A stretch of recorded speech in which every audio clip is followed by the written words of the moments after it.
bietjie hoër stel as ek.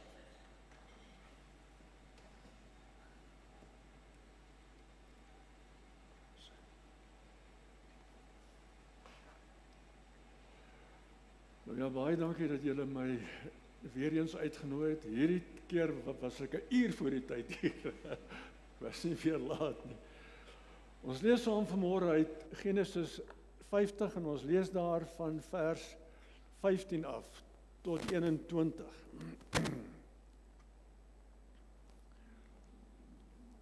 Genesis 50 en ons lees daar vanaf vers 15 af.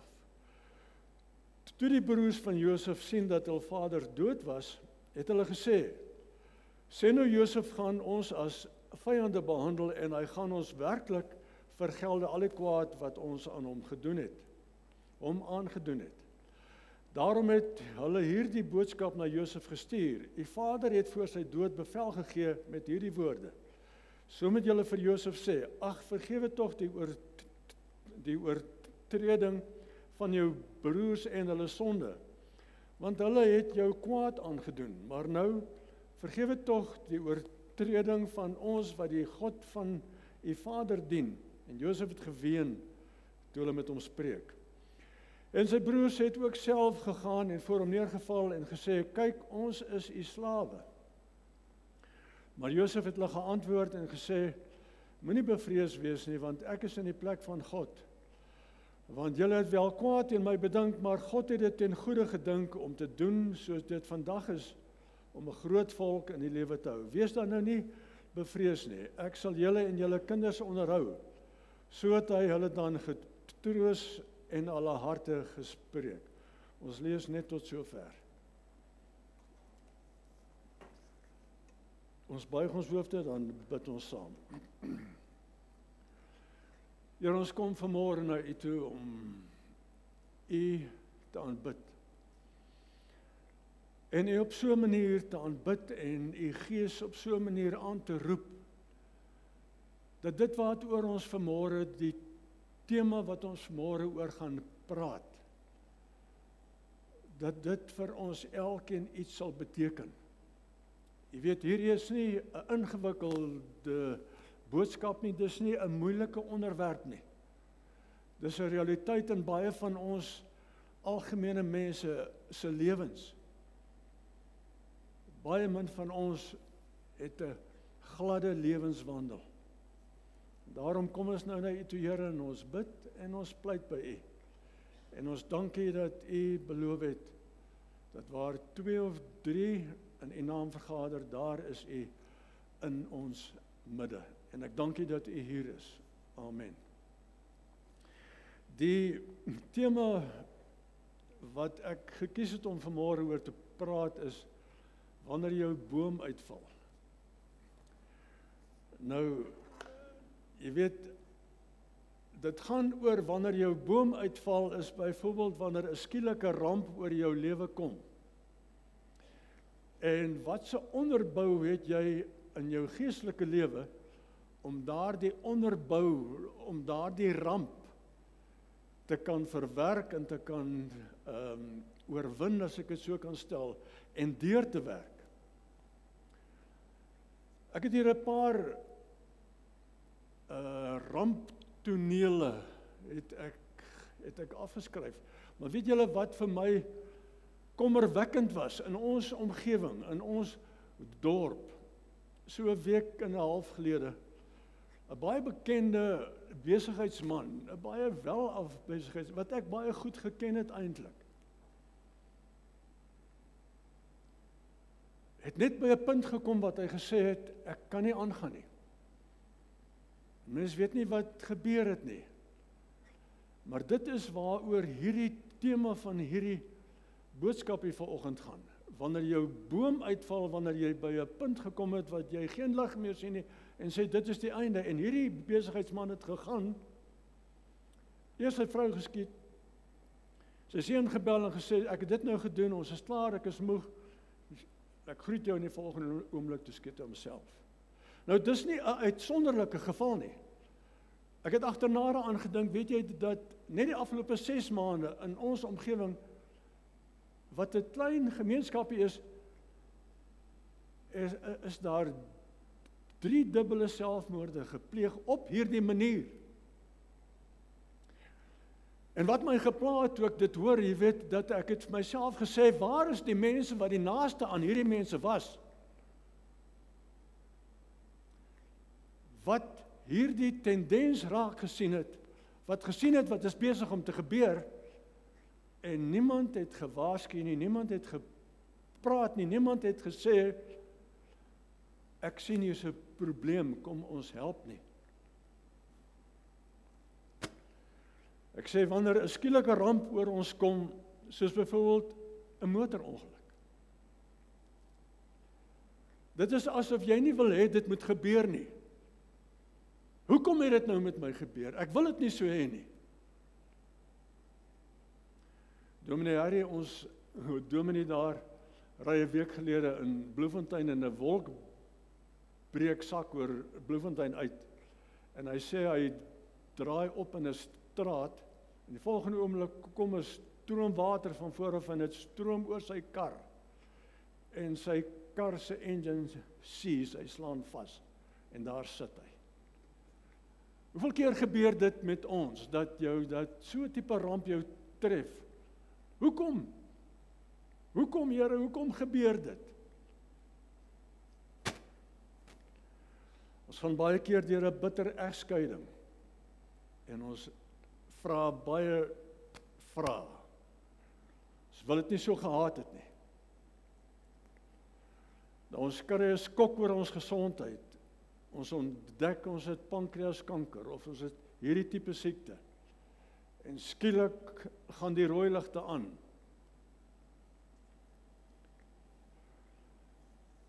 Familielid se verraad. Iemand in jou familie wat jy dit nooit kon van geglo het nie. Steek jou in die rug. Jy kom by die ATM, steek jou kaartjie in en hy sê, no funds available. Die dood van 'n geliefde, skielik, rebelse kinders. Jy verwag nie dat hulle sekere goed gaan doen nie en dan doen hulle dit en dis vir jou 'n skok. 'n Rooftog. Sommige van ons het al die loop teen ons kop gehad. Maar almal van ons is al beroof. Almal van ons weet al hoe dit voel wanneer jy 'n huisbraak beleef. Vir alle boer wanneer hy die oggend by sy kraal kom en sy beeste is gesteel of sy skape is geslag. Die wrevel wat in jou opkom. Ontnigtering. Wanneer jy skielik besef dat jy is bedrieg, dat jy dit nie kan glo nie. Ek sê hierdie is 'n pynlike realiteit en dit gebeur redelik algemeen. Dis nie geïsoleerde gevalle nie, dit gebeur met almal in ons lewe. En die emosie wat dit by jou ontlok, die emosie, hoe jy reageer, ek het net nou gepraat, daar moet 'n tipe van onderbou wees, daar moet iemand wees, daar moet iets wees wat jou al sterk gemaak het om dit te kan verwerk. Ek lees in die Time Magazine, hulle het statistiek bymekaar gemaak oor vergifnis, oor watter mense is bereid om te vergewe en dit persentasiegewys uitgewerk. En dit was my baie interessant geweest dat hulle sê familieverraad en familieonmin kan 30% vergewe, maar 70% kan nie vergewe nie. They keep the grudge. Moord was my nog meer interessant. 65 kan 'n moord vergewe, maar 35% kan nie. Finansiële bedrog. 60% kan finansiële bedrog vergewe. 40% kan nie vergewe nie. In huwelik wat ons mekaar te nagekom het in huwelik, kan 45% kan vergewe, 55% kan nie vergewe nie. Toe gaan die Time magazine en dit was my interessant en hulle doen ondersoek en hulle sê, hoekom kan hulle nie vergewe nie? Jy sien, hulle sê, ek kan nie vergewe nie, want ek verloor selfwaarde. Ek verloor wie ek is. Ek wil my selfwaarde behou, ek wil my integriteit behou, ek wil wys wie is ek. En jy weet, ons sê baie keer ons Jordaans en ons Leroux en ons Pieterses. Ons is net sulke mense, ons vergewe nie. Jy sal weet met wie jy te doen. En op die ouend kos dit jou. Hulle sê, mense beskou dit as vernederend om vergifnis te vra. Die mens wat nie kan vergewe nie, moet weer diep gaan ondersoek doen na sy geestelikheid en sy bekering. Hy sê, ek verloor beheer. As ek jou vergewe het, ek jou verloor, ek beheer oor jou, want dit is lekker om jou te ignoreer. Dit is lekker om jou af te jak oor wat jy vir my gedoen het, want daaroor beheer ek jou. Hulle voel daar moet vergelding wees. Ons moet jou terugkry. Want ons wil eers wraak neem. Jy sien, hulle koester hierdie wraakgedagtes en hulle dink, hulle is besig om hulle te wreek. In die langtermyn is jy besig om jouself in te doen. Toe gaan Time magazine en hulle sê hulle doen 'n studie oor die statuur van onvergewensgesinde mense. En hierdie tipe mense ontwikkel kwale na 'n tyd. Allerhande kwale en sielkundige tiks. Hulle word swartgallig. Hulle word depressief. Hulle word agterdogtig en suspisieus oor almal en alles rondom hulle. Hulle begin die wêreld om hulle deur 'n negatiewe bril te sien. Ek het 'n boer geken toe die nuwe Suid-Afrika in aanvang neem in 1994, 'n vooruitstrewende boer. Maar hy het alles in die nuwe Suid-Afrika begin negatief projekteer. Alles wat jy met hom praat was negatief later. En wat vir my die skokkende was, op 64 jarige ouderdom het hy die korttermyn Alzheimer's opgedoen. En is op 64 jarige ouderdom dood. Hy het homself dood gedink. Net negatief gewees aan mekaar.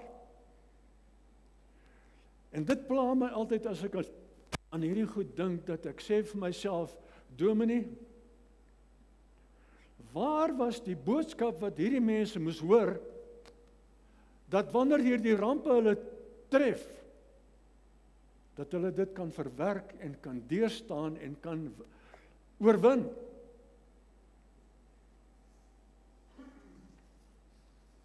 Jy sien, ons het verwagtings, ons het high hopes baie keer, en skielik kom hierdie ontnigtering, wanneer jou kaartehuisie in duie stort. Het gebeur baie met ons. Ons hoop op hierdie lening wat goedgekeur gaan word. Want al die tekens wys dat dit gaan goedgekeur word, en dan kom jy antwoord en hy sê nee. Wat in jou is, kom dan uit.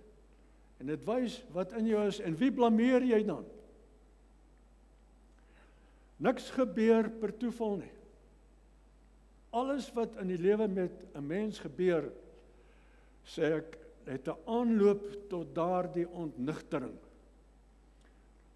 Want omstandighede gewoonlik het 'n stem as jy 'n oor het om te luister. Ons het te make met die lewe.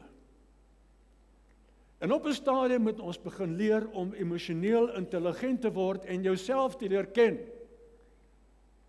Ons ken nie ons eie swakhede nie. Ons het nie ons eie swakhede na die Here toe gebring en gesê, ek erken die fout in my nie, help my om te verander nie.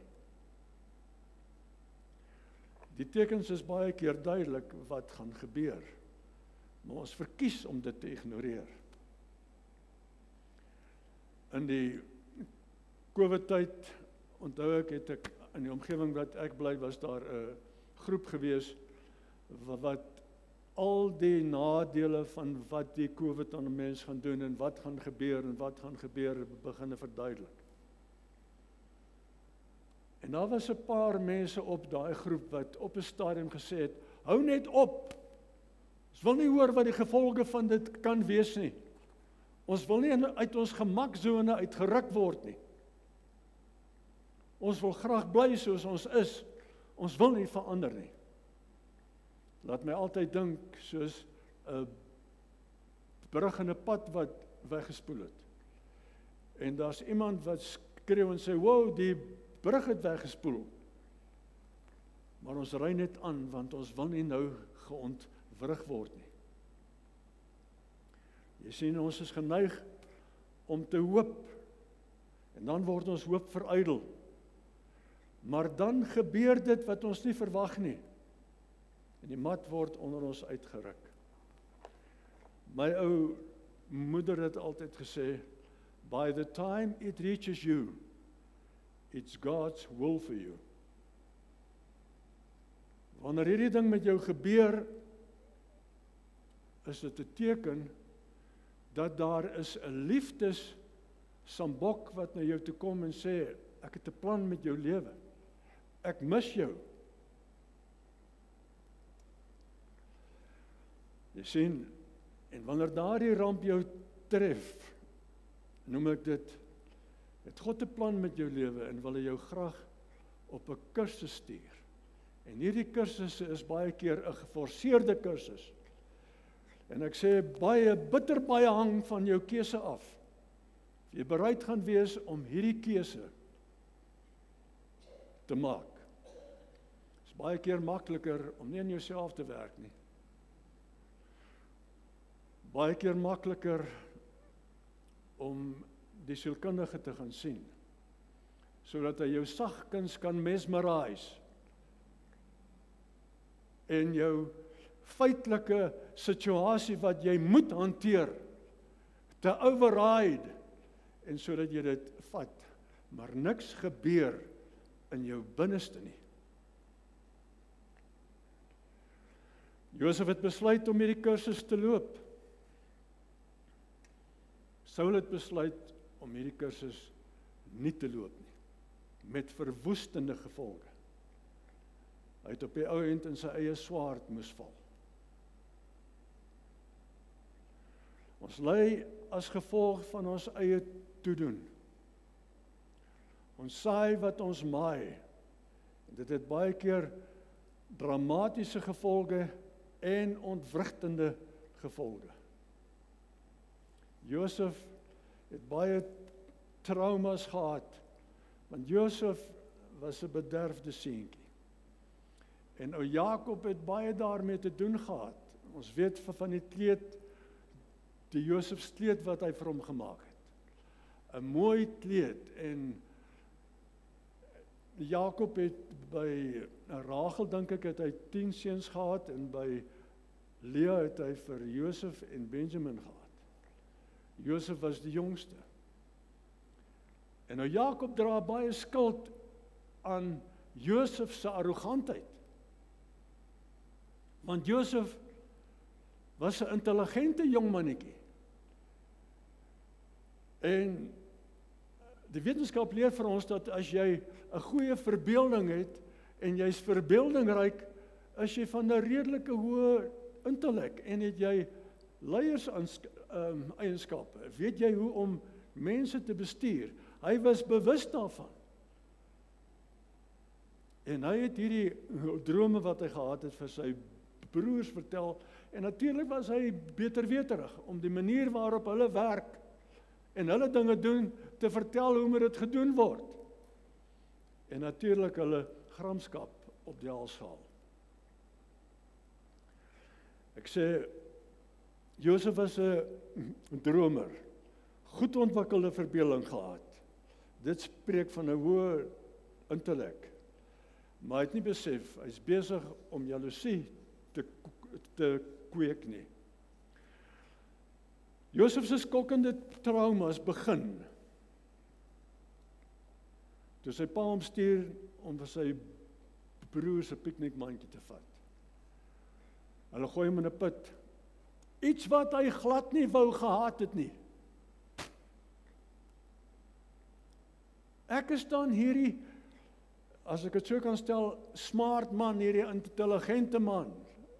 My pa wys wie ek is. En julle verneder my om my in 'n punt te gooi. Julle het eintlik die idee gehad om my dood te maak. As dit nie vir Benjamin was nie, was hy dood.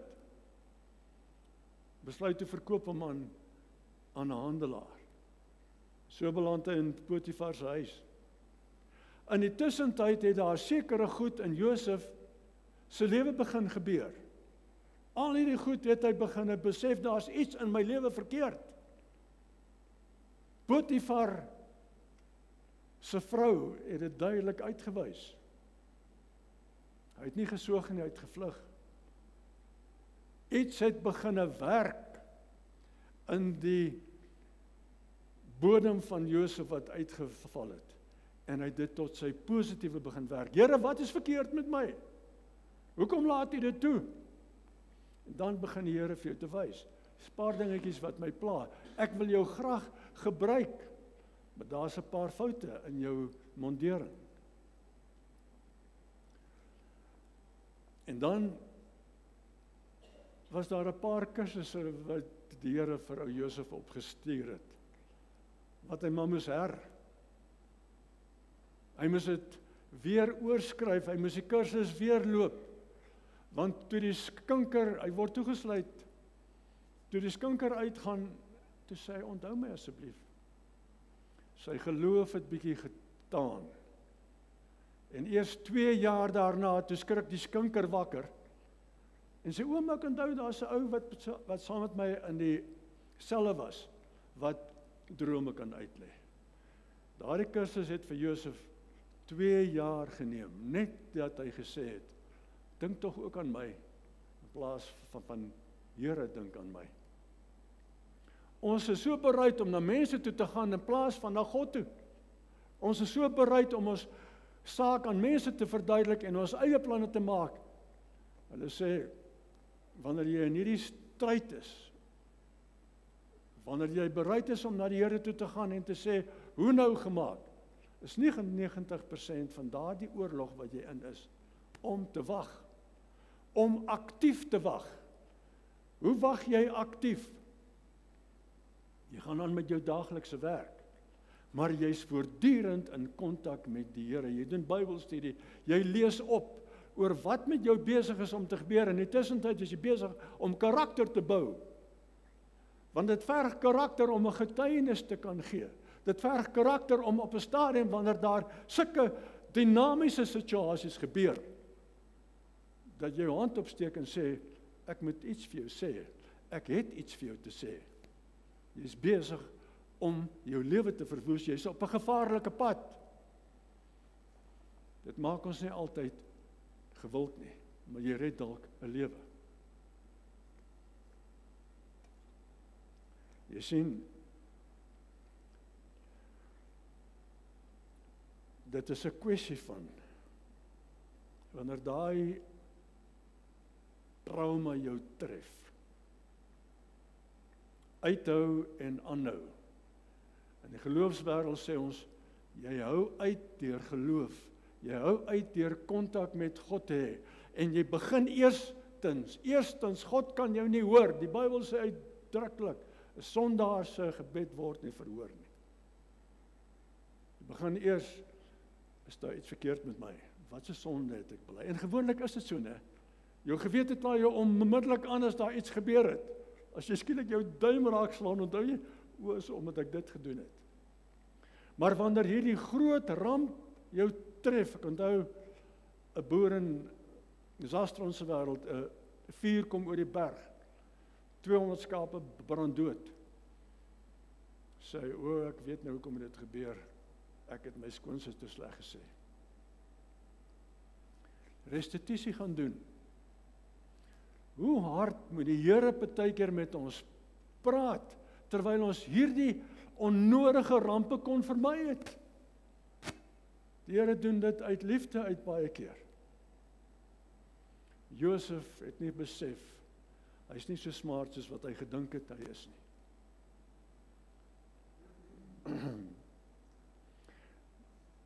Deur hierdie kursusse wat die Here hom gestuur het die Here sy talente verfyn. Het die Here sy talente raak gesien. Maar wie het op die ou end die eer gekry? God het die eer gekry. Hy het aanhoudend na die Here toe verwys. Hy het nie een keer enige eer op homself gevat nie. En wat vir my pragtig is, gaan lees Josef se verhaal. Dan sien jy hoeveel keer het Josef geween, nadat hy in die put gegooi is. Hierdie trotse, talentvolle jong man, het die Here gebreek, gekraak. En dit werk gewoonlik so. Die Here, as hy jou wil bereik, breek hy jou eers af. Hy wys eers vir jou. En dit is waar die kursus begin. En dis die verskil tussen Josef en Saul. Saul was 'n gefrustreerde man, want hy was 'n lang, aantreklike, forsgeboude man. Almal moes bewus wees van ek is koning Saul. God het nie die eer gekry nie. En kyk waar het hy geëindig op die ou ende. En die jaloesie vir Dawid wat ontwikkel het. Daar's 'n pragtige lied, ek wens ek kan dit vir julle speel, wat 'n ou neger sing. Not I, but Christ. Die dag wanneer jy by daardie punt kom wat jy sê, Here, nie meer ek nie, maar U. Die dag wanneer jy by daardie oorgawe kom en sê, Here, ek wil alles vir U gee, maak my bruikbaar asseblief. Jy sien, hy het skielik begin agterkom, dat hy is nie so wat wonderse mens nie. Hy het geleer om te vergewe en om God te hoop dat die drama wat hy deur is, goed sal uitwerk. Die Here het 'n manier, sê ek, om 'n mens eers af te breek en dan te begin bou. En in hierdie tyd het Josef geleer om baie berou te hê oor sy mondering, oor wat met hom verkeerd is. Nou, uiteindelik het Josef hierdie kursusse geslaag. Na 2 jaar het hy hierdie droom uitgelê. En ek is seker in hierdie 2 jaar het hy uiteindelik by die plek gekom en gesê, Here, okay, ek is bereid om dan nou nog langer 7 jaar hier te bly. Laat U wil in my lewe geskied. Toe sê die Here, jy's by die plek waar ek jou wil hê. Kom uit, ek maak jou eerste minister. Luister nou hoe reageer Josef se broers. Ek sê uiteindelik het hy die kursusse almal geslaag en word hy eerste minister. Wat van sy broers 17 jaar later? Sterf ou Jakob. En nou is hulle bang, die stuk wat ons vanoggend gelees het. Hierdie broers het nooit geestelik gegroei nie. Hulle het agtergekom wie is Josef, ja. Maar hulle het skielik, ek het hier geskryf, hier staan 'n skuldige gewete ry jou en dreig jou met allerhande vrese. Dis hoekom dit so belangrik is om restituisie te doen. Dis hoekom dit so belangrik is om jou gewete skoon te maak. Dis hoekom dit so belangrik is om die files in jou onderbewussyn uit te haal. Net een keer behoorlik ordentlik. Dit behoorlik te bely, behoorlik restituisie te gaan doen. En niemand kan jou ooit weer beskuldig nie. En al wil hulle, sê die Here, dis in die dieptes van die see, dis so ver verwyder soos die ooste van die weste. Jy's vry, gaan aan. Jy hoef nie te gaan lê nie. Maar daar moet 'n egte belydenis wees, daar moet 'n egte om vergifnis gevra word van my sonde wat ek verkeerd gedoen het. Die bloed moet daaroor gaan en die bloed moet oor die files en die onderbewussyn gaan dat dit jou nie meer kan aankla nie. Dis wat met Josef se broers gebeur het. Jakob is nou dood en nou gaan jy sien Josef gaan nou wat ons aan hom gedoen het alles op ons uithaal. Maar hulle het nie gesien. Wys jou, hulle was gewone, goeie, gelowige kerkmense. Hulle het nie gegroei in die geloof nie. Hulle het nie die traumas en die dramas wat hulle deur was gebruik tot hulle voordeel en hulle geestelike groei en ontwikkeling nie. Nou is hulle vol vrese. Gewete kla hom aan. Nou stuur hulle vir Josef en sê asseblief, pa het gesê jy moet ons vergewe. Moet ons nie nou doodmaak nie, moet ons nie nou as slawe gaan verkoop nie. Hulle het nie gesien hoe Josef geween het nie. Hulle is nie deur dieselfde dramas nie. En Josef het geween en hy het vir hulle gesê, kan julle nie sien wat dit met my gebeur nie? Kan julle nie sien hoe ek verander nie? Kan julle nie sien ek is nie meer die hoogmoedige Josef nie?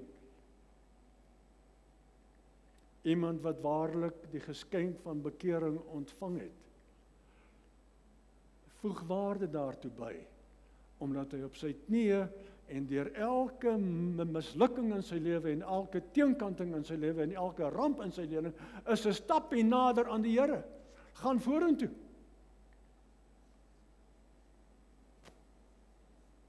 Josef het geween. Dit is my interessant. Ek sien wanneer die ons manne ouer word, huil ons makliker. Wanneer die vrouens ouer word, huil hulle nie meer so maklik nie. Hulle het gehuil toe hulle jonk was. Ons ouer manne begin besef wat met ons verkeerd is. Ons harte word sagter, ons word meer gebroken. Ons het die lewenservaring. En as jou kinders teen jou rebelleer en baie goed loop verkeerd, dan word jou hart sag en jy begin ween. En daarom kon Josef met 'n lieflike, vergewende hart sê, "You meant it for evil, but God meant it for good." Net iemand wat hierdie pad geloop het. Net iemand wat God in sy trauma en drama geondervind het en geontdek het, kan dit sê. You meant it for evil, but God meant it for good. Dis 'n hele, ek vergewe julle totaal geheel en al. Ek hou niks teen julle nie.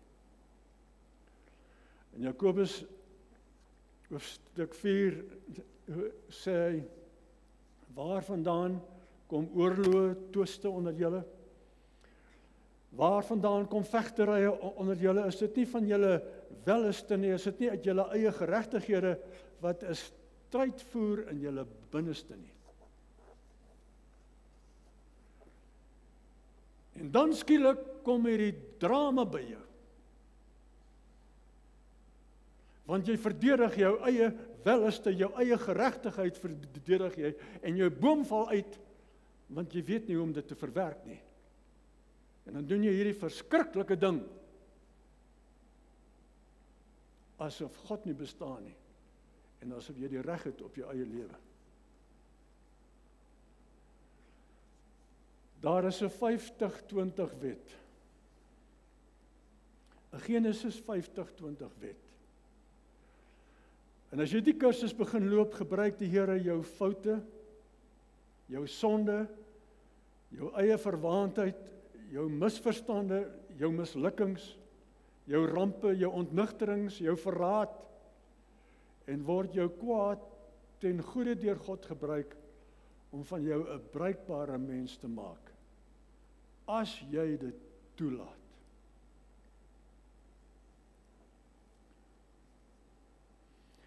Jy het die geskenk van bekering ontvang en wees verseker as jy dit wil behou.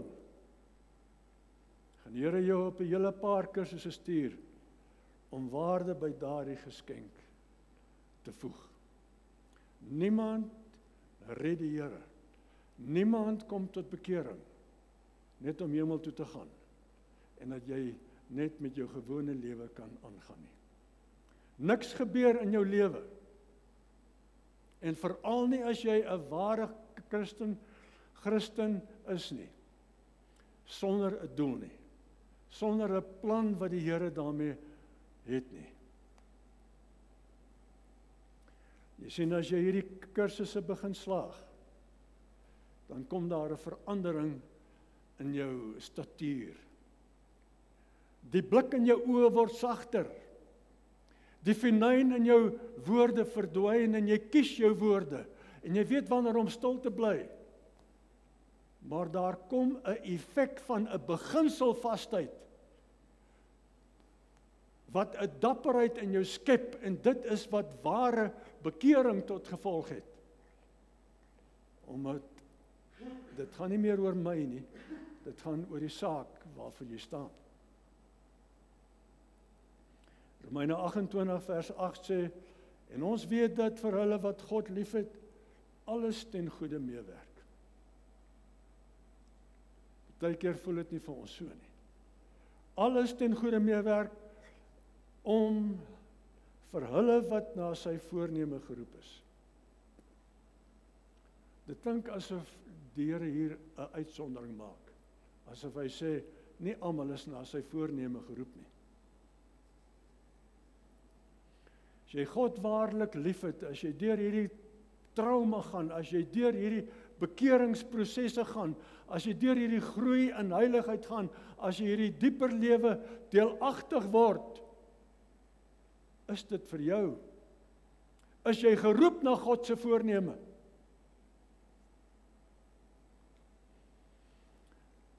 Are you going to keep the grudge? Or are you going to let it go and let God? Ons kry so moeilik baie keer en ek moet vir julle sê daar is omstandighede wat regtig waar uitdagend is. Daar is rampe wat 'n mens oor 'n mens kom wat baie keer nie met jou te maak het nie, maar met buitestanders wat jy waaragtig oorwinning moet hê in jou lewe om dit te kan verwerk. Of jy begin hierdie kwale te ontwikkel. Ek sê, die Here gee gewoonlik die beste aan diegene wat die keuse aan hom oorlaat. En daardie keuse wat God aan jou oorlaat is om te vergewe. Daardie keuse wat God aan jou oorlaat is om absoluut op 'n stadium in jou lewe te sê, my godsdiens is nie net 'n kultuurgodsdiens nie.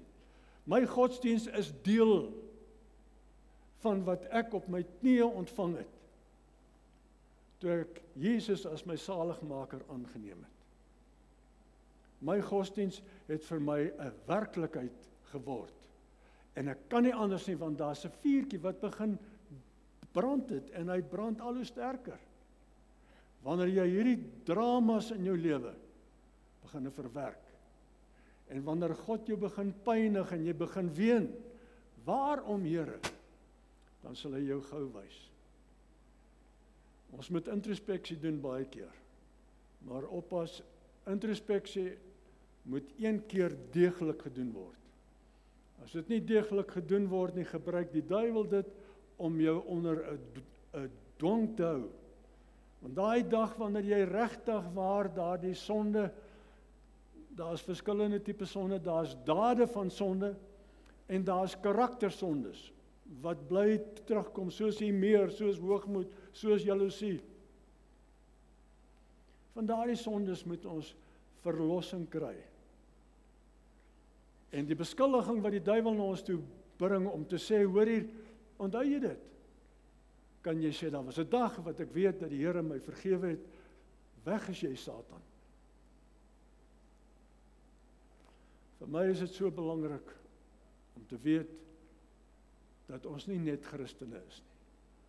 dat ons nie net saligmakende geskenke ontvang het by Golgotha nie, maar dat ons daardie saligmakende geskenk wat ons by Golgotha ontvang het, aanhou waarde toevoeg.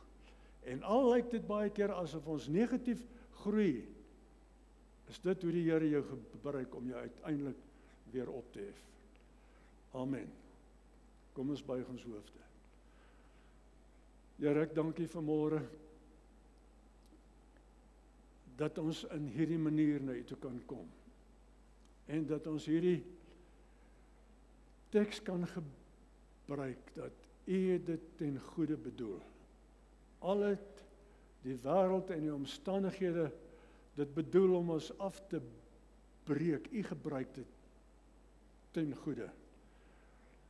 They meant it for evil, but God meant it for good. Laat ons dit onthou, Here, laat dit vir ons betekenis hê. Dat hierdie ding wat oor my gekom het, is nie om my te vernietig nie, is nie om my dood te maak nie, is nie om die geluk uit my lewe weg te neem nie, maar is om stene te begin bou na ware geluk en wat aanhou groei.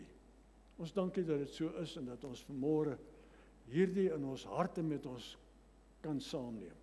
Ons vra dit in Jesus naam alleen. Amen.